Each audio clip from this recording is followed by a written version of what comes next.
evil, because I'm blind to it all. In my mind, and my gun, they comfort me, because I know I'll kill my enemies when they come. Surely goodness and mercy will follow me all the days of my life, and I will dwell on this earth forevermore. Said I walk beside the still waters and they restore my soul, but I can't walk on the path of the right because I'm wrong.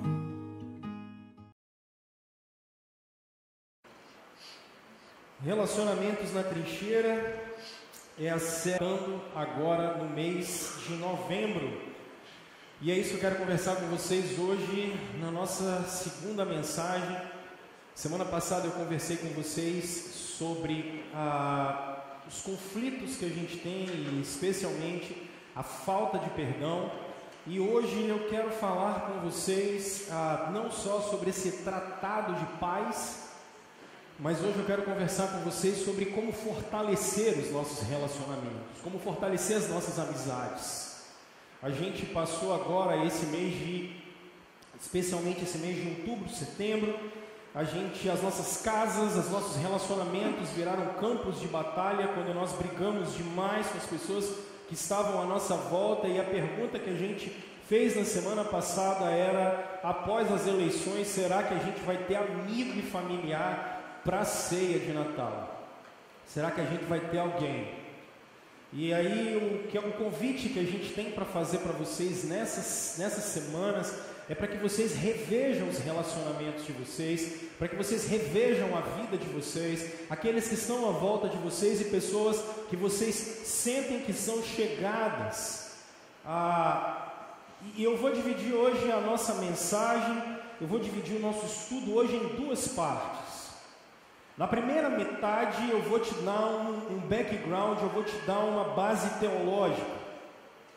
Eu vou tratar de alguns conceitos teológicos, de onde vêm os relacionamentos, por que nos relacionamos com as pessoas, onde Deus estava com a cabeça que não deixou o homem sozinho, por que é que Deus colocou outras pessoas. E depois eu quero que a gente se embase especialmente no relacionamento de Paulo e Barnabé, para a gente conseguir trabalhar algumas coisas aqui, tá bom? Então vamos lá, abra sua Bíblia por favor no Evangelho de Marcos, para eu começar a conversar com vocês, porque quando a gente pensa, eu não vou usar um texto só, eu vou usar vários textos aqui para conversar com vocês, tá bom? Então quando a gente pensa no texto, em relacionamentos, e relacionamento na trincheira, eu queria que a gente começasse olhando o Evangelho de Marcos, porque ele diz assim: princípio do Evangelho de Jesus Cristo, o Filho de Deus. Ele já começa dizendo assim: princípio do Evangelho de Jesus Cristo, Filho de Deus. Quando ele vai para o verso 9 até o 11, ele diz: naquela ocasião Jesus veio de Nazaré da Galileia e foi batizado por João no Jordão. Assim que saiu da água, Jesus viu o céu se abrindo e o Espírito descendo como pomba sobre ele. Então veio dos céus uma voz: tu és o meu Filho amado, em ti me agrado. Pastor, a gente está numa série falando de relacionamento. O que é que isso tem a ver com os nossos relacionamentos? Primeiro, eu queria que você entendesse que o texto começa falando de uma pessoa, Jesus Cristo. E a expressão evangelho, como eu já disse para você no mundo antigo, significa a história de alguém que veio marcar essa terra. O mundo antigo tem vários evangelhos: o evangelho de César Augusto, o evangelho de Júlio César, o evangelho de homens que quiseram marcar a história. Quando Marcos escreve para romanos, e essa é a ideia, esse evangelho de Marcos, ele é dado para os romanos entenderem quem é Jesus, ele está trazendo uma ideia assim: olha, eu quero contar para vocês a história de alguém que marcou essa terra. E ele vai dizer: essa é a boa notícia de Jesus. Só que ele não vai falar, porque ele podia ter falado que é Jesus o Galileu, Jesus o Nazareno, Jesus filho de José, filho de Maria, mas ele vai dizer: esse aqui é Jesus o Cristo. É diferente. Esse aqui é o ungido de Deus. Esse aqui é o nosso rei, esse aqui é o nosso profeta, esse aqui é nosso sacerdote eterno. Mas o texto vai dizer que não tem só Jesus aqui. O texto vai dizer para você que tem uma voz, que é a voz do Pai, dizendo: tu és o meu filho amado. Do nada a gente já encontra pelo menos duas pessoas aqui. O Evangelho de Marcos já começa a mostrar que Deus não é só uma pessoa. Deus não é uma pessoa. Por quê? Porque você vai perceber que aparece uma terceira pessoa aqui. O Evangelho de Marcos, aquele que vem, o Evangelho vem mudar, que vem mudar a nossa história, ele está dizendo o seguinte: Deus não é uma pessoa. Deus subsiste em três pessoas. Ele é Pai, Ele é Filho, mas Ele também é Espírito Santo. De sorte que nós cristãos, quando nos relacionamos com Deus, nós sempre estamos falando que estamos nos relacionando com Pai, Filho e Espírito Santo. Pastor, mas o que é que você quer dizer com isso? Eu quero dizer, porque eu queria que você comparasse essas duas coisas. Eu queria que você comparasse a abertura do Antigo Testamento com a abertura do Novo Testamento. Porque a abertura do Antigo Testamento começa dizendo: no princípio Deus criou os céus e a terra. Era a terra sem forma e vazia, e trevas cobriam a face do abismo. E o Espírito de Deus se movia sobre a face das águas. E disse Deus: haja luz. O que me chama a atenção é que quando a expressão hebraica diz se movia, é a expressão batia asas. O Espírito de Deus batia asas, da mesma maneira que a pomba aparece para Cristo. O Espírito de Deus na criação bate asas, do mesmo jeito que na nova criação o Espírito de Deus também bate asas. Mas não fica só por aí, porque você vai perceber que nós descobrimos que a palavra no Evangelho de João é Cristo. E Paulo vai corroborar com isso. O que eu quero mostrar para vocês? Que a Bíblia começa dizendo que quando o mundo é criado, nós temos a figura do Pai, do Filho e do Espírito. Porque a obra da criação é uma obra de Pai, Filho e Espírito Santo. Da mesma maneira que a obra da salvação também é uma obra de Pai, Filho e Espírito Santo. Se a salvação, se a criação é dada pela obra da Trindade, a salvação também é uma obra da Trindade. Quando Jesus começa o seu ministério, Pai e Espírito estão juntos dele. Da mesma maneira que quando Deus vai criar todas as coisas, Pai, Filho e Espírito Santo estão juntos. Por isso que o Evangelho de João vai dizer: no princípio era aquele que é a palavra. Ele estava com Deus e ele era Deus. Ele estava com Deus no princípio. Todas as coisas foram feitas por intermédio dele. Sem ele, nada do que existe teria sido feito. Mas pastor, por que isso é importante?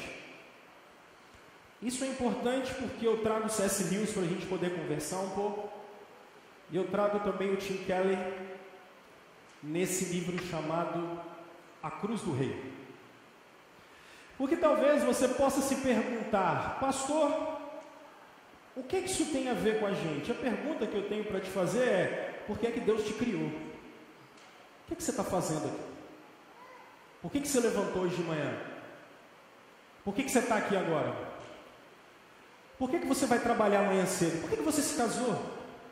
Por que você teve filhos? Por que você está fazendo a sua aposentadoria? O que você quer da vida? Por que é que você foi criado?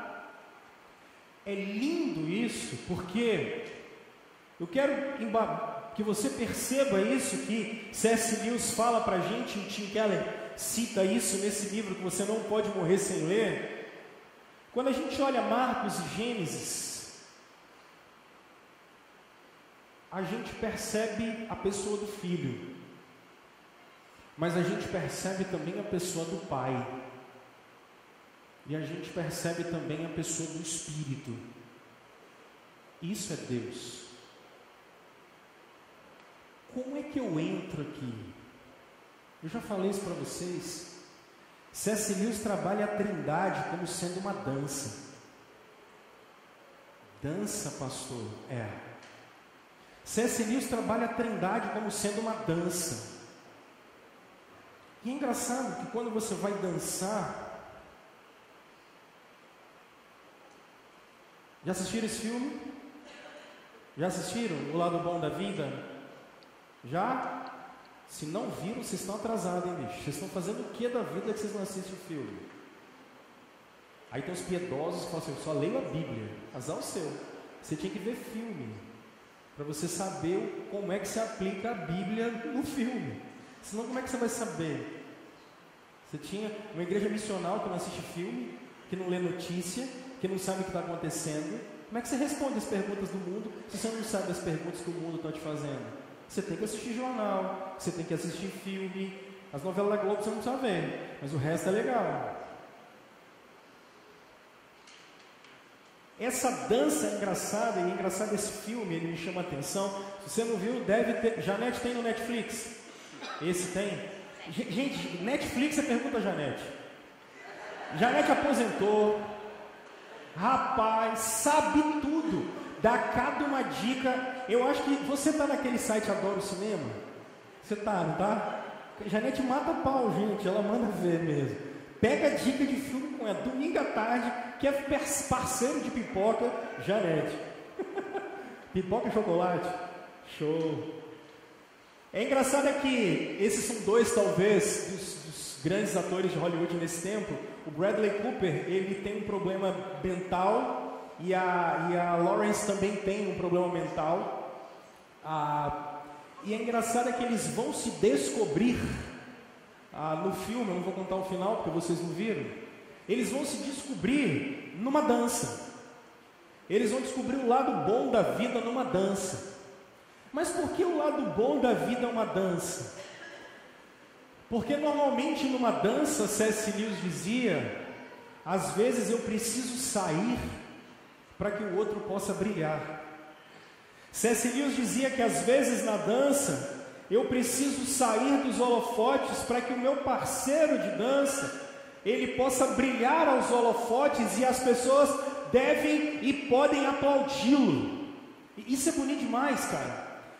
Porque se vocês olharem, quando vocês verem esse filme, lembrem da Trindade por isso, porque olha a relação de Pai, Filho e Espírito Santo.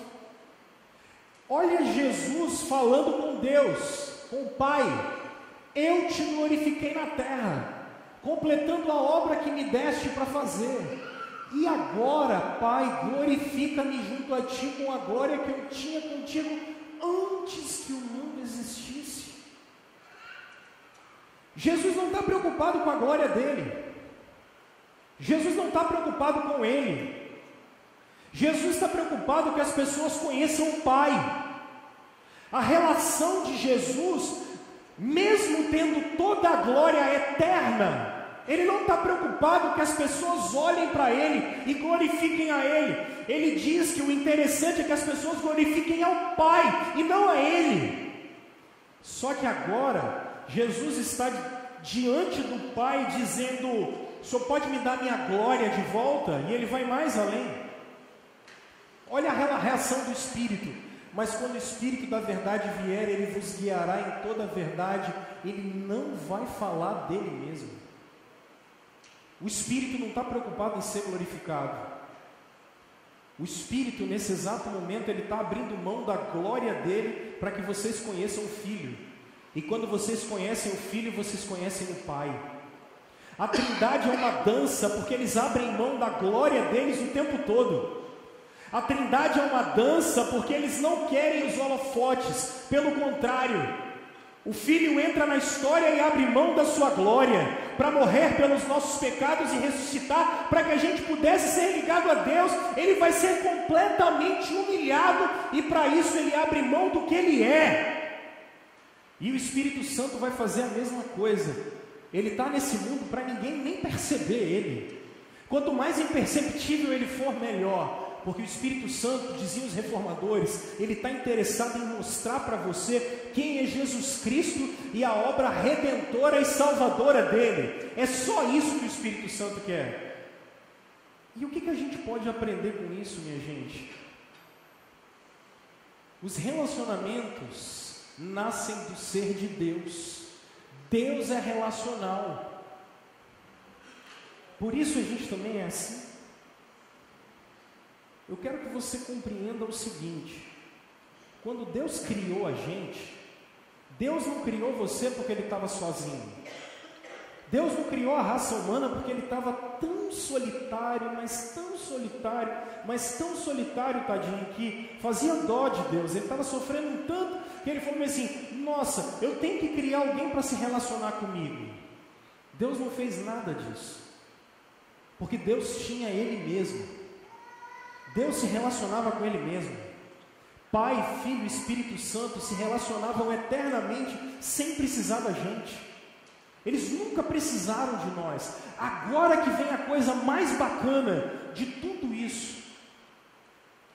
O problema da gente, por que a gente não consegue entender essa relação de amor em que um sai para entrar o outro? Porque nós somos tremendamente egoístas.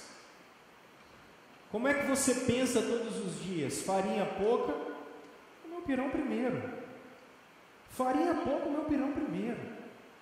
Nós somos tremendamente egoístas. Nós sempre queremos os primeiros lugares.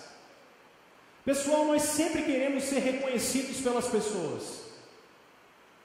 Nós sempre queremos que as pessoas olhem para nós, e como a gente diz nos últimos tempos, a gente quer chegar no lugar e causar, meu irmão. É o que a gente quer. Porque nós somos tremendamente egoístas. Nós somos egoístas quanto à nossa personalidade, nós somos egoístas quanto àquilo que a gente quer, nós somos egoístas em relação aos planos que a gente faz. Quando nós não conseguimos entender essa realidade da Trindade, em que um serve o outro e abre mão para o outro, é exatamente porque a gente é egoísta. A gente só consegue pensar na gente mesmo. A gente tem uma dificuldade tremenda e terrível em pensar no outro. Presta atenção como a gente é. Você tem um telefone celular, por exemplo, e não é muito interessante assim. Eu sei que às vezes você está cansado, mas não é muito interessante assim. Você vê o telefone e você fala: fulano, seja honesto comigo e com você. O que você faz? Você tem duas opções: o botão verde e o botão vermelho. O que você faz? Pai, não quero falar com fulano agora. Não estou afim. Não vou atender não. Às vezes dá uma saudade daquele telefone antigo, né? Aquele que tocava, a gente não sabia, tinha que pagar bina, né? Lembra daquilo? A gente é tremendamente egoísta. Nós não conseguimos colocar nunca o outro na nossa agenda. E essa é a nossa dificuldade. Mas a gente tem um outro problema. É porque quando você vê a relação de Deus, ela não é só uma relação não egoísta, mas a relação do Pai, do Filho e do Espírito Santo, segundo Tim Keller, ela é uma relação sem interesses. Sem interesses. Seja honesto. Qual foi a última vez que você se aproximou de alguém sem querer nada em troca? Qual foi a última vez que você se relacionou com uma pessoa sem querer qualquer coisa em troca? Porque a relação de Pai, Filho e Espírito Santo, além de não ser uma relação, não é uma relação egoísta, é uma relação em que Pai não quer nada do Filho, Filho não quer nada do Espírito, Espírito não quer nada do Pai. Mas como é que a nossa relação é? Vou ficar perto do Alexandre, porque se eu ficar perto do Alexandre, rapaz, vai que a Aline me vê. Eu vou ser amigo da Reja, porque se eu for amigo da Reja, ela é uma pessoa extremamente influente, então lá na frente vai que eu consigo alguma oportunidade ficando perto dela. Não, eu vou ser amigo da Carol, porque Carol é uma mulher que tem recurso. Então daqui a pouco, vai que eu estou quebrado, se eu estiver meio quebrado, meu irmão, eu vou estar perto dela e alguém vai poder me ajudar, ou mesmo ela vai poder me dar uma força. As nossas relações, pessoal, elas não são relações sem interesse. A gente, via de regra, se relaciona com as pessoas por interesse. E vocês querem ver um dos grandes problemas do nosso tempo? Os ladrões emocionais. Alguns de nós nos relacionamos com as pessoas e roubamos a sua emoção e a sua energia inteira. Nos relacionamos com as pessoas para explorar a emoção e o sentimento delas, porque nós somos tão egoístas e tão interesseiros, que eu sou amigo dela, porque se eu sou amigo dela eu não me sinto sozinho. Eu nunca estou pronto para dar. Nas nossas relações a gente sempre quer receber. Esse é um problema sério.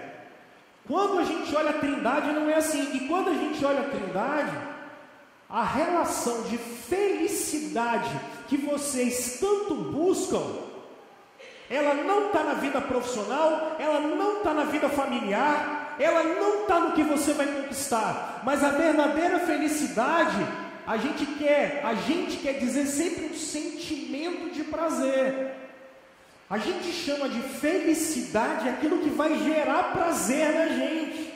Só que a Trindade vem mostrar para nós que felicidade é fazer a vontade de Deus e fazer aquilo que eu fui criado para fazer, ou seja, me relacionar com você. Porque quando eu estou trabalhando em você e com você, eu estou cumprindo o mandato de Deus. Porque se Ele se relaciona, eu me relaciono também. É por isso que Cristo é capaz de estar sofrendo na cruz, mas Ele está alegre e está feliz. Isso é Isaías 53. Porque Ele está entendendo que Ele está abrindo mão do que é dele para que a gente possa viver. Verdadeira felicidade, gente, segundo a Escritura, a gente vai conseguir a partir do momento em que a gente se relaciona, a partir do momento em que a gente cumpre a vontade de Deus. Me permita ler essa citação do C.S. Lewis que está nesse livro, que eu acho que vale a pena vocês comprarem. Agora no final do ano, você, se não tem esse hábito, passe a ter. Compre um devocionário para você usar todos os dias. E esse é baratinho, deve ser uns 40, 50 reais, eu acho. Você vai usar ele o ano todo, é um ano com C.S. Lewis. E o que está aqui está naquele livro Cristianismo Puro e Simples. Se você tiver esse livro, você também vai ver essa citação. Olha o que C.S. Lewis diz, me permita ler isso porque eu acho que vale muito a pena. Todo mundo conhece e está cansado de repetir a declaração cristã de que Deus é amor. Mas eles parecem não perceber que as palavras Deus é amor não têm sentido verdadeiro a menos que Deus contenha pelo menos duas pessoas. Porque se Deus era sozinho, Ele ia passar amor para quem quando não tinha nada, só Ele? Por isso que Deus é três, para que um ame o outro. Por isso que Deus é amor. Amor é algo que a gente expressa. E Deus é amor exatamente porque Ele, antes de você existir, Ele já era a eterna expressão do amor nele mesmo, sem precisar de você e sem precisar de mim. Amor é algo que uma pessoa tem por outra. Se Deus fosse um só, então Ele não podia ter sido amor antes de o mundo ser criado. É claro que essas pessoas querem dizer, quando falam que Deus é amor, é bem diferente. Elas querem dizer, na verdade, que o amor é Deus. O amor não é Deus. Elas acreditam que a atividade viva e dinâmica do amor tem avançado em Deus para sempre, e que ela criou todo o resto. E essa, aliás, talvez seja a mais importante diferença entre o cristianismo e todas as demais religiões. No cristianismo, Deus não é uma coisa estática, nem mesmo é uma pessoa só, e sim uma atividade pulsante, dinâmica, quase que uma espécie de peça de teatro. Ele é praticamente, se isso não for uma falta de reverência total, um tipo de dança. Muito bem, e o que importa tudo isso? Nada nesse mundo é mais importante. Toda essa dança, ou peça dramática, ou característica dessa vida tripessoal deve realizar-se em nós. Colocando de uma outra forma, cada um de nós deve ter essa mesma característica, deve tomar parte dessa dança. Não há outro caminho que nos conduza à felicidade para a qual fomos feitos. Tanto as coisas boas como as ruins, você sabe, são contagiantes. Se você quer se aquecer, tem de ficar perto do fogo. Deixa eu só pular. Opa, volta. Gente, o convite que Deus faz para você hoje, nos seus relacionamentos, é para que você entre nessa dança. E quando eu estou dizendo entrar nessa dança, eu estou querendo que você entenda que é preciso você abrir mão de você mesmo. É preciso você abrir mão do seu egoísmo. É preciso de você abrir mão dos seus interesses para se relacionar com quem está em volta de você. Assim como a Trindade dança, um querendo o bem do outro, um querendo a glória do outro, Deus chamou a gente para isso.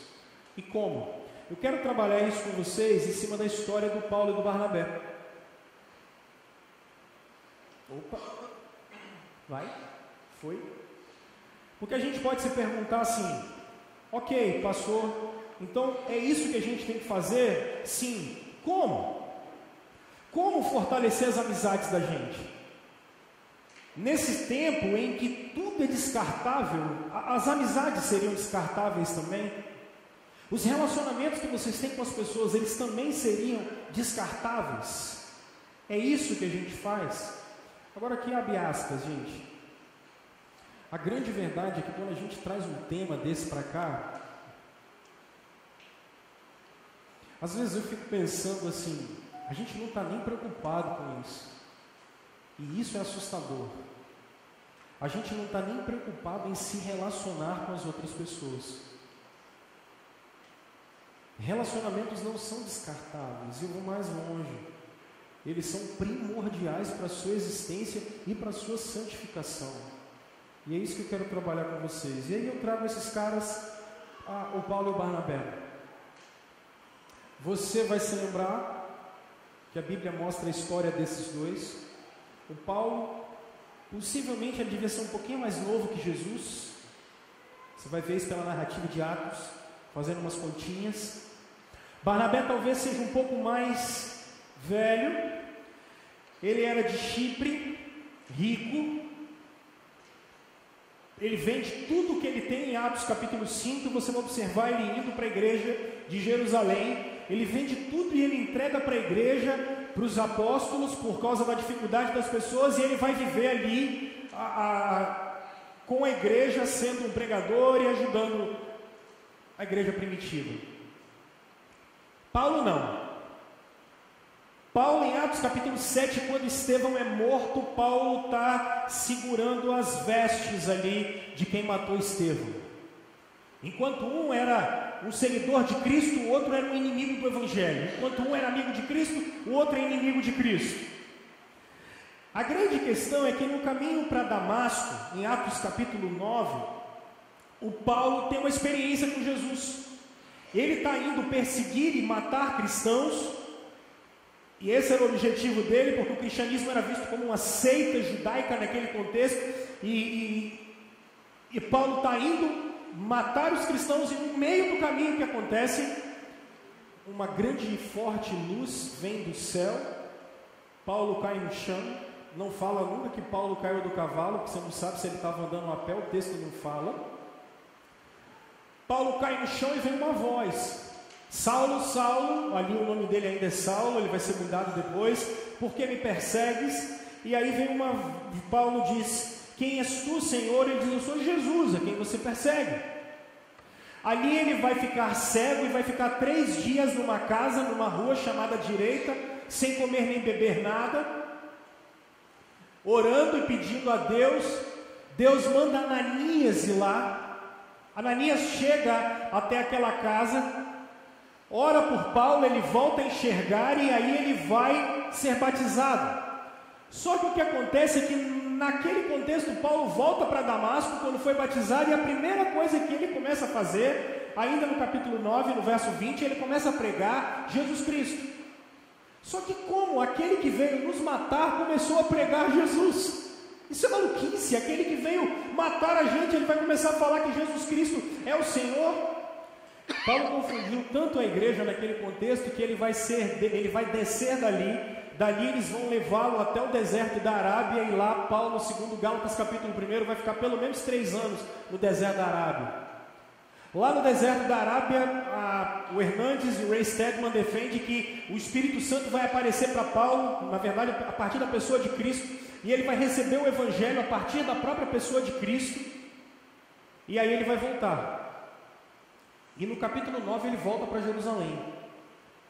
E quando ele chega em Jerusalém, Paulo começa a pregar o Evangelho. E olha o que o texto diz, que eu acho muito interessante. Ele começa a pregar o Evangelho. Quando chegou a Jerusalém, tentou reunir seus discípulos, mas todos estavam com medo dele, não acreditando que fosse realmente um discípulo. Então Barnabé o levou aos apóstolos e lhe contou como no caminho Saulo vira o Senhor, que lhe falara, e como em Damasco ele havia pregado corajosamente em nome do Senhor.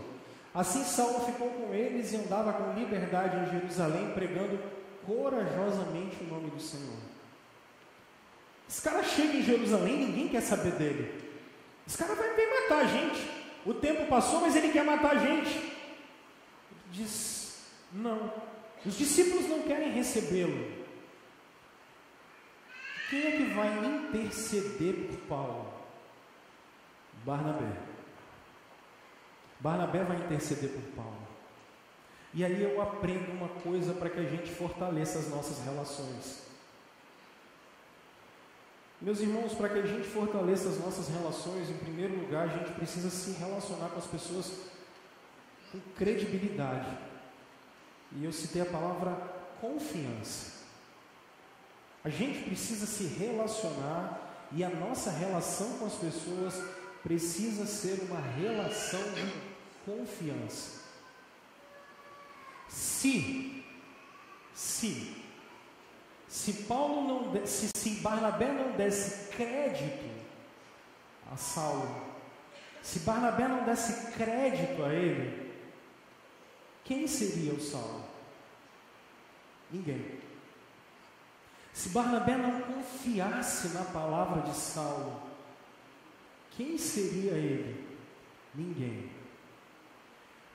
As nossas relações, minha gente, precisam ser relações de confiança. Pastor, o que é que você quer dizer com isso? Meus irmãos, deixa eu fazer uma pergunta para vocês. Vocês são pessoas confiáveis? Vocês são pessoas confiáveis? As pessoas podem, seus amigos podem confiar em você. Quando eu estou dizendo confiar em você, eu estou querendo dizer o seguinte: eu tenho sempre ensinado para vocês que as pessoas, a maior parte delas hoje, só precisam ser ouvidas. O que quem está perto de você, fala com você, morre com você, ou vira assunto de família quando você está almoçando. Percebe? Credibilidade e confiança é você, em primeiro lugar, ser alguém confiável. Ser alguém que as pessoas podem olhar para você e elas podem contar seus segredos, elas podem desabafar, elas podem contar contigo, porque sabem que se elas chegarem até você, elas têm alguém com a qual elas podem contar. Você é assim. Para que a gente desenvolva relações saudáveis, a primeira coisa que se tem é isso. Você precisa olhar o seu caráter e saber se você é de confiança. Meus irmãos, isso talvez seja um dos grandes problemas que nós temos. Porque vocês têm uma página de Facebook abarrotada de pessoas, mas muitos de vocês não têm com quem contar. E sabe o que eu estou dizendo disso? Na hora que você está com dificuldade, quem é que está lá com você para você poder contar? Agora, é muito fácil, porque nós brasileiros somos ressentidos, e ressentimento aqui é o que eu digo para vocês, a gente sempre acha que tem menos do que merece. Brasileiro é assim. A gente tem uma síndrome de primo pobre, que sempre todo mundo tem que fazer tudo por nós. É uma síndrome de coitadinho danado. Agora a questão é, às vezes você está só, porque ninguém presta, que é isso que a gente sempre fala. No mundo tem 7 bilhões de pessoas que ninguém presta, só você.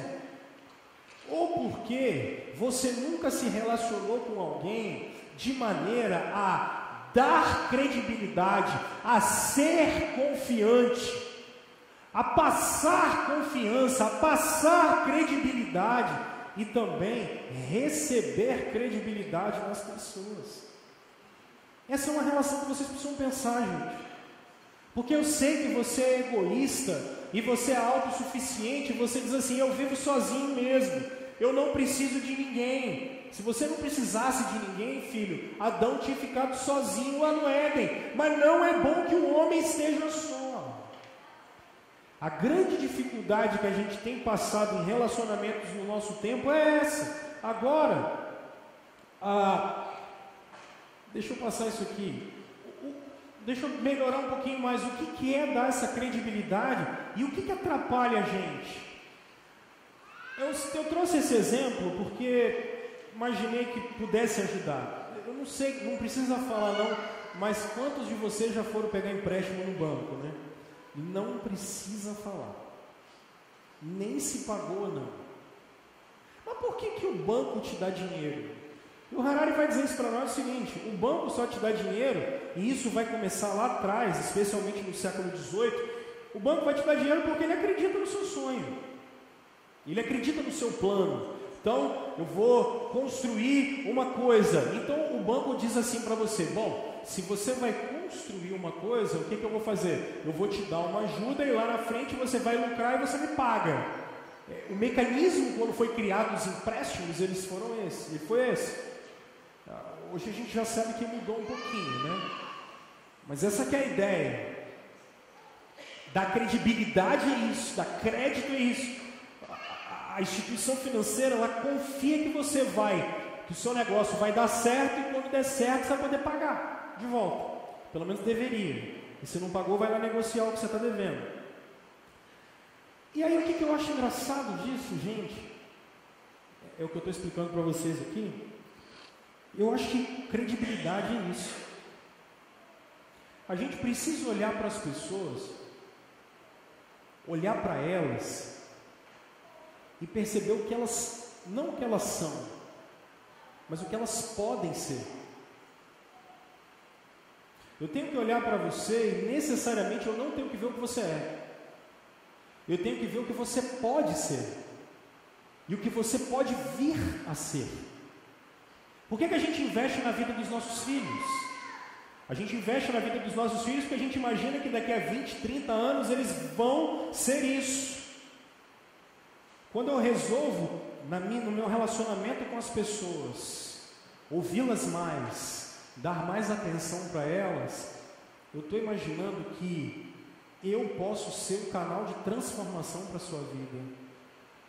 Isso é dar credibilidade. A pergunta que eu te faço é o seguinte: deixa eu adiantar, tem algumas coisas aqui que eu vou adiantar. Só que o que nos atrapalha, gente, é medo. Na verdade, a gente tem medo de se relacionar com os outros. A gente tem medo de ser traído. A gente tem medo de ser decepcionado. A gente tem medo, medo, medo, medo e medo. Só que eu queria mostrar para você que se Barnabé tem medo de apresentar o Paulo, possivelmente a gente não conheceria o Evangelho como ele é. Porque o verdadeiro amor, e é isso que Jesus vai ensinar para a gente falando a partir de João, ele vai lançar fora o medo. Não tenha medo de se relacionar com as pessoas. Pelo contrário, não tenha medo de se ferir quando você se relaciona com alguém. Percebe que nosso Senhor, quando esteve nessa terra, ele passou a mesma coisa. E eu acho que no fim das contas, o medo é simplesmente uma proteção do nosso ego. A gente não quer sofrer. Só que você vai se decepcionar com pessoas. Isso é normal. Jesus se decepciona com seus discípulos o tempo todo. Você já decepcionou pessoas. Então, não tenha medo disso. Uma outra coisa que eu acho interessante, se você quer ter relacionamentos mais firmes, é a capacidade que você tem que ter de investir na vida do outro. Porque a igreja passa por uma grande perseguição. Paulo está lá em Tarso. A igreja passa por uma grande perseguição e o que é que vai acontecer? Eles vão fugir de Jerusalém e vão para Antioquia. Lá em Antioquia eles vão plantar uma igreja. Paulo está em Tarso. Olha o que acontece. Então Barnabé foi até Tarso procurar o Saulo. E quando o encontrou, levou para Antioquia. Assim, durante um ano inteiro, Barnabé e Saulo se reuniram numa igreja e ensinaram a muitos. Em Antioquia, os discípulos foram pela primeira vez chamados de cristãos. Mas Barnabé não podia ter pegado outro cara? Não, Barnabé lembrou do Paulo. Ele vai investir em 3 áreas aqui, que é o que eu chamo vocês a fazer. Meus irmãos, invistam nas amizades e nos relacionamentos de vocês. Invistam. E quando eu estou falando em investir, Barnabé vai investir naquilo que Paulo tem de melhor. Paulo vai ensinar a Escritura, ele vai pegar as características do Paulo para que ele possa ensinar. Quando eu estou dizendo investir, deixa eu tentar deixar isso bem claro para você. As pessoas às vezes precisam só, e suas amizades às vezes precisam de um pouco do seu tempo. Só o seu tempo. Tempo para que você possa conversar. Tempo para que você possa bater papo. Tempo para que você não faça nada. Tempo para entretenimento. Às vezes você e sua família, você e a sua casa poderiam abençoar a família de outras pessoas. Como? Gastando tempo com elas. Só tempo. Recebendo casais na sua casa. Casais que talvez estão com problema com os filhos. Gastando tempo. Investindo na vida do outro. Investindo na vida do outro para que ele possa se recuperar. Investindo na vida do outro para que ele possa avançar. Investindo na vida do outro. Tempo. A sua casa, o seu carro, ou o que você é. Às vezes você pode ensinar para alguma pessoa próxima a você, coisas que você sabe, e é tão bom, e ela não é. Ela não sabe. Coisas simples. Investindo na capacidade delas. Investimento. Mas aí eu volto àquilo que eu estava falando com vocês anteriormente. A gente está preocupado demais com a gente o tempo todo. A gente está preocupado só com a gente o tempo todo. E com a Trindade não é assim. Então, se hoje, eu queria que você pensasse talvez assim: quais pessoas você poderia parar para você poder investir na vida delas? Quais pessoas hoje você poderia cuidar? Quais pessoas hoje você poderia tratar e trabalhar? Quem você podia fazer isso? Relacionamentos são fortalecidos assim, quando nós agimos com confiança, mas não só com isso, quando nós agimos investindo na vida do outro. Deixa eu contar uma coisa para vocês. Por que eu estou aqui hoje pregando para vocês? Dá um testemunho meu, por exemplo. Cheguei aqui ainda no ano de 2004, aqui mesmo. E, gente, foi muito legal, por exemplo, a forma com a qual, na época, o pastor Geraldo me tratava. Eu era mais torto do que vara de goiaba, mas pensa no homem torto. E acho muito legal assim, oh meu Deus, olha como é que eu fazia faculdade na época, eu chegava em casa da faculdade, Jesus me apaixonou de tal jeito que eu já não queria nem saber da química orgânica e inorgânica, eu já não gostava daquilo mesmo. Então, para mim, voltar para Jesus foi a melhor coisa que eu podia fazer. Eu largava aquele troço, eu passava o dia inteiro lendo a Bíblia. Hoje, eu não deixava Geraldo trabalhar. E se eu fosse pastor hoje, eu ia falar, meu Deus do céu. Pergunta a ele, quando ele passar por aqui, manda mensagem para ele. Cara, eu ligava para ele e falava assim, então, essa vírgula aqui, ela está aqui por quê? Aí ele falava, meu filho, olha isso, isso e isso. 10 minutos depois eu ligava para ele de novo. Eu falava, mas e esse ponto aqui? O que ele está fazendo aqui? Aí ele falava, meu filho, é isso, isso. Moral da história, eu ligava para ele umas 10 vezes, no fim das contas eu falava, estou indo aí. Acabava o dia de trabalho do Geraldo, tadinho. Não teve nenhuma vez, cara, que ele olhava para mim e falava, ó, estou ocupado, eu não posso te receber. Não teve uma vez que ele fez isso. Todas as vezes ele me recebia. Porque ele estava interessado em investir na minha vida.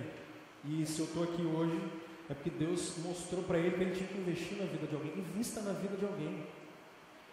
E aí ele me dava um monte de livro para ler, eu lia, não entendia nada, eu voltava e ligava para ele. Aí um dia eu cheguei para ele e falei assim, pastor Geraldo, eu quero pregar. Misericórdia. Aí ele arrumou uma semana do leigo aqui na igreja só para eu pregar um dia. Ele fez só para eu pregar. Pergunta a ele, se ele tem a memória boa ele vai lembrar. Só para eu pregar. Depois que eu preguei, ele veio aqui na frente e acertou tudo, que eu só falei besteira. Falei besteira do início ao fim. Tadinho, teve que corrigir metade do sermão que eu te fiz. Mas o cara estava interessado em investir na vida de alguém. Cara, invista na vida de alguém. Invista na vida de alguém. A gente não sabe o que Deus tem na vida dessas pessoas. Invista na vida de alguém. Invista seu tempo, invista o que você é, invista o que você faz, invista na vida de pessoas. O que fica é isso, gente. Se Deus está te dando pessoas em volta de você, se relacione com elas de maneira afetiva, se manifeste, se relacione de maneira a ser confiável e dar confiança, mas invista na vida das pessoas. Não ache que você tem que se relacionar com os outros só para receber, isso é demoníaco. Isso é demoníaco. E eu termino, porque uma última coisa que acontece deixa eu tratar com isso, é que assim, quem disse que amizades não passam por problema? Claro que passa.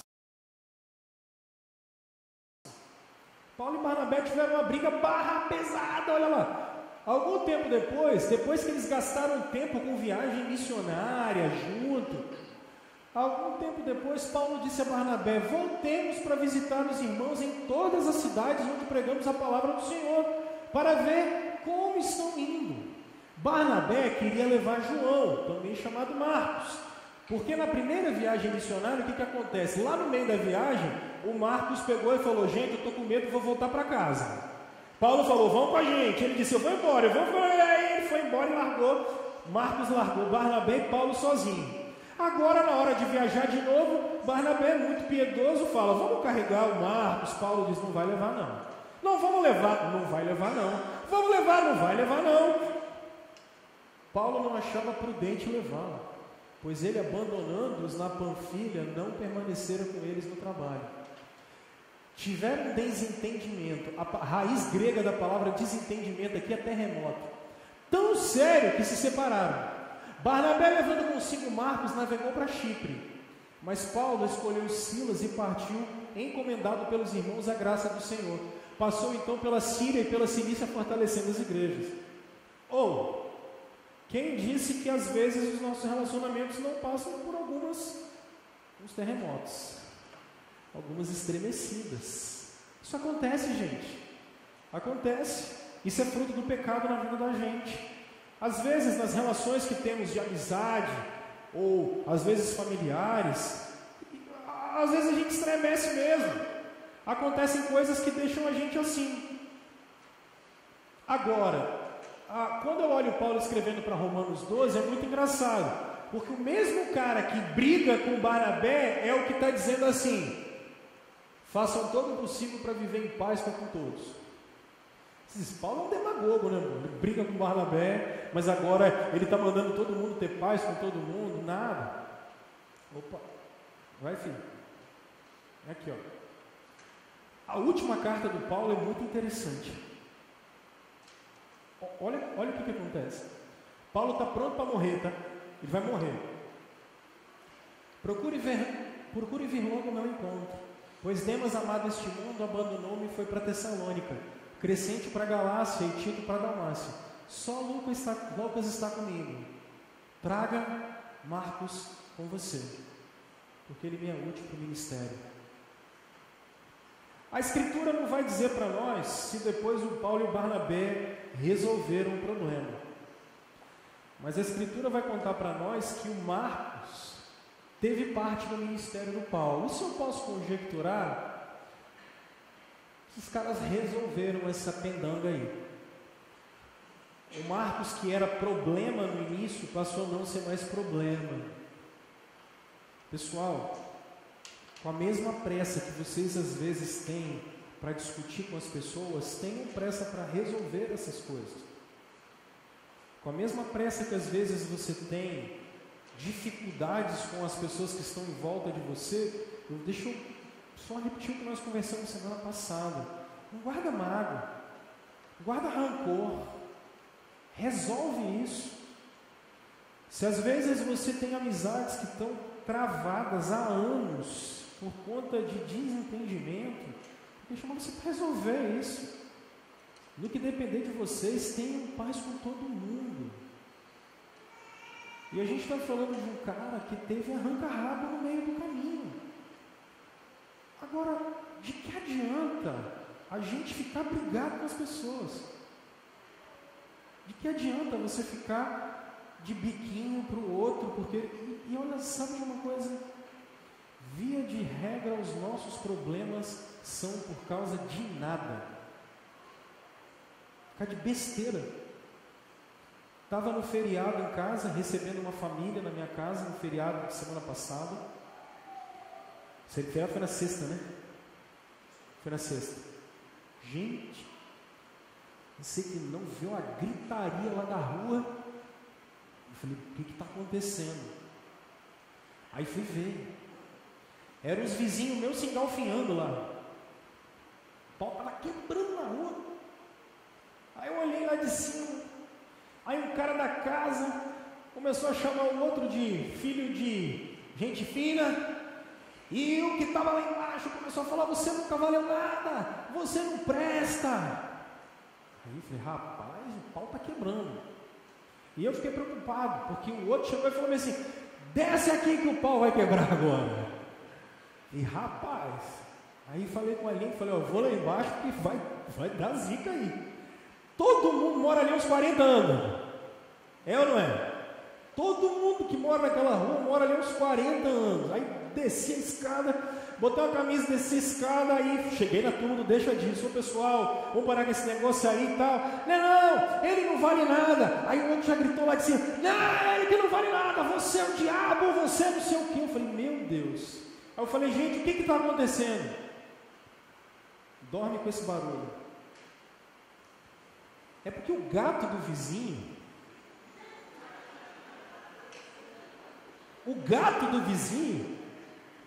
vai lá no terreno dele.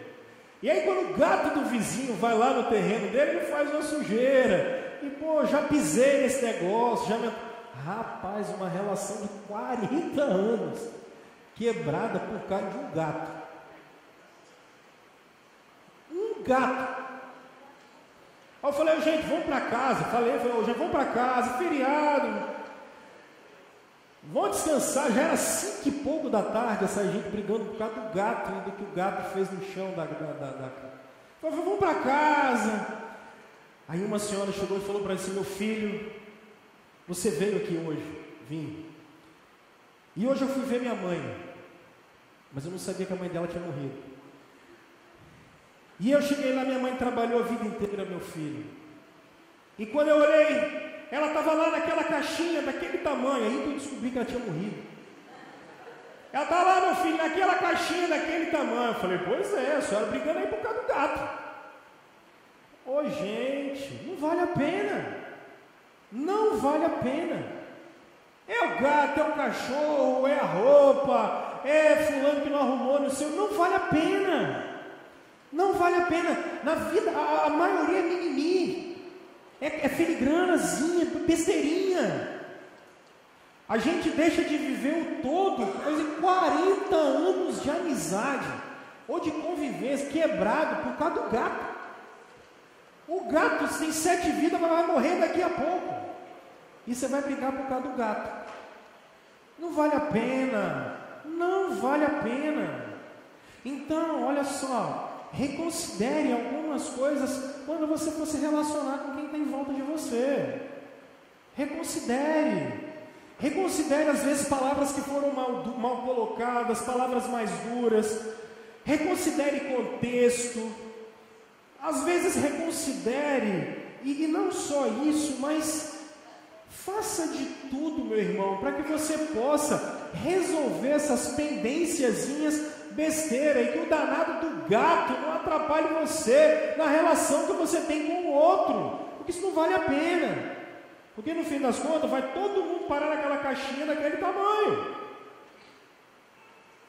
E quando a gente estiver naquela caixinha daquele tamanho, se era o gato, se era o cachorro, a briga ficou para o lado e não restou mais nada e acabou. Então vai para sua casa hoje e aproveita, porque Deus foi tão amoroso, mas tão amoroso com você, que Ele pegou uma coisa que é dele, que é do caráter dele, que é se relacionar, que é uma coisa que Ele tem dele, Pai, Filho e Espírito, e Ele amou você tanto que Ele deu uma característica dele para você, ser relacional, ter amigos, ter gente boa do seu lado, gente para você contar, gente que você conta e gente que pode contar com você. Então, perdoa os WhatsApp, perdoa esses posts ridículos que botaram do Bolsonaro, do Haddad, ou de fulano, ou de ciclano, de Beltrano, que esses caras estão com a vida ganha e você não, seu orelha seca.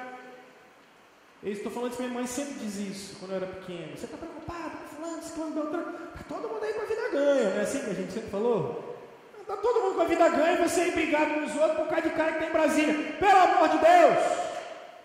Pelo amor de Deus! Que ignorância! Que ignorância! Romper laços de amizade por causa de post em Facebook? Ah, me poupa, eu tenho mais coisa da vida para fazer. Romper laços de amizade porque ela postou uma foto tal. Ah, cação a pia para você lavar, rapaz. Ah, cação. Ei lá, vai se virar, vai arrumar outra coisa para fazer. Para com isso, gente. Nós temos mais coisas da vida para fazer. A gente tem um monte de gente procurando a gente, precisando da gente. Um monte de gente para a gente abençoar, para cuidar, para tratar, para investir na vida dessas pessoas, para cuidar delas. Aí, eu termino agora só dizendo o seguinte. Porque, vou cabo aqui, porque a pergunta que eu sempre termino é o que eu faço com isso. Gente, olha só. Eu tenho uma preocupação muito grande. Às vezes eu falo para vocês fazerem uma coisa, e eu acredito nisso, mas eu tenho uma preocupação sempre com o contraditório. Por isso eu quero deixar isso muito bem frisado aqui.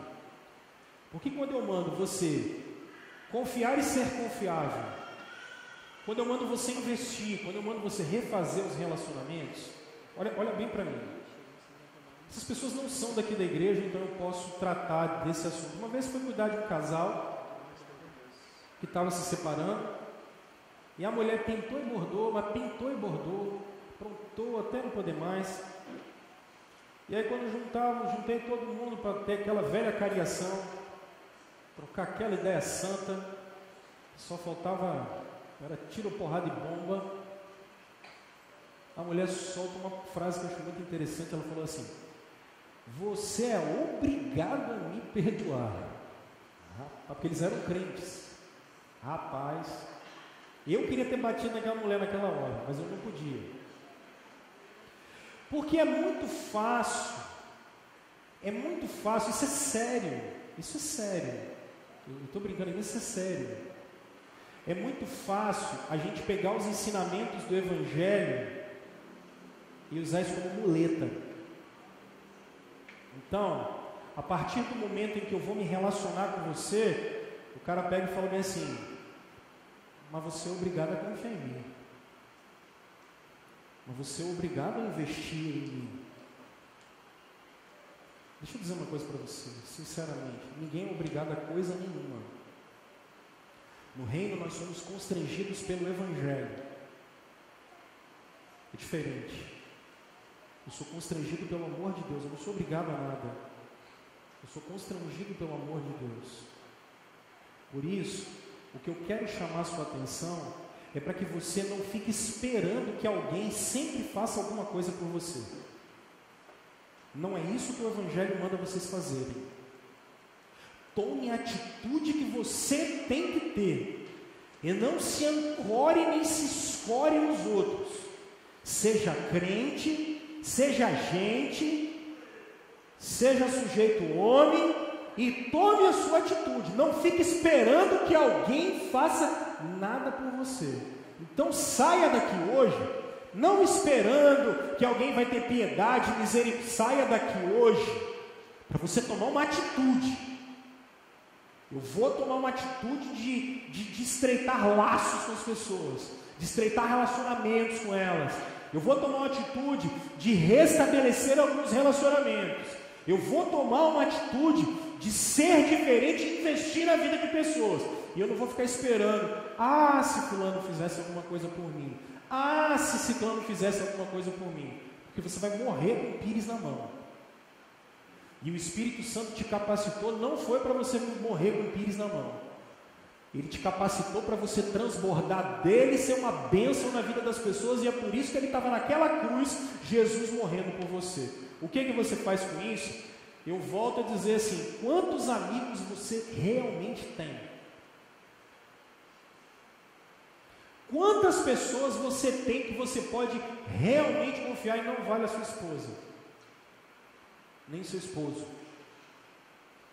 Quantas pessoas você tem que você realmente tem uma relação legal com essa pessoa?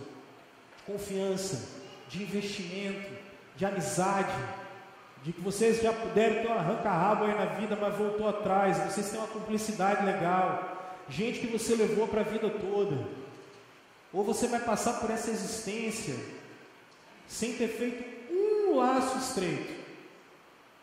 Quantos amigos você tem? Para quantas pessoas você pode pegar o seu telefone agora, ligar, que vão estar de ouvidos abertos para receber você, para te abraçar, sem te julgar, e é gente que vai receber você, te dar um carinho, te dar um abraço e vai poder te abençoar? E quantas pessoas podem ligar para você hoje? Quantas pessoas podem ligar para você e a sua casa vai ser aberta e você vai receber essas pessoas? Relacionamentos na trincheira, gente. Tem alguém que você pode e deve a partir de hoje investir? Tem pessoas que a partir de hoje você não só pode, mas deve investir. Quem são essas pessoas? Por fim, gente. Opa, me derrubaram aí. Vem cá, meninos. Por fim, que eu tinha colocado lá no último slide, um vídeo que eu tenho para vocês é para que vocês entrem na dança. A gente vai cantar uma última canção. vamos encerrar. O convite que eu tenho para fazer para vocês é que vocês entrem na dança. Quando eu reflito o caráter de Deus, eu estou sendo santo. Quando eu reflito o que Deus é, eu estou sendo santo.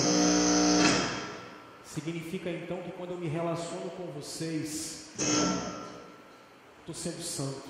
Isso é santificação. Santificação não é ir para um mosteiro e ficar lá. A santificação é quando eu me relaciono com pessoas. Quando eu me relaciono com elas, eu quero o crescimento melhor delas, eu quero ver Cristo nelas. Esse é o convite que eu quero fazer para você hoje. Assim como Deus dança, Pai, Filho e Espírito Santo, um investindo no outro, um querendo o melhor do outro, um querendo que o outro seja visto. É assim que eu quero convidar você a se relacionar com as pessoas, trabalhando pelo crescimento delas, trabalhando pelo melhor delas. Por quê? Porque Deus é assim. Porque Cristo naquela cruz estava abrindo mão dele para você ser filho de Deus. E é isso que eu queria convidar você nesse momento a orar.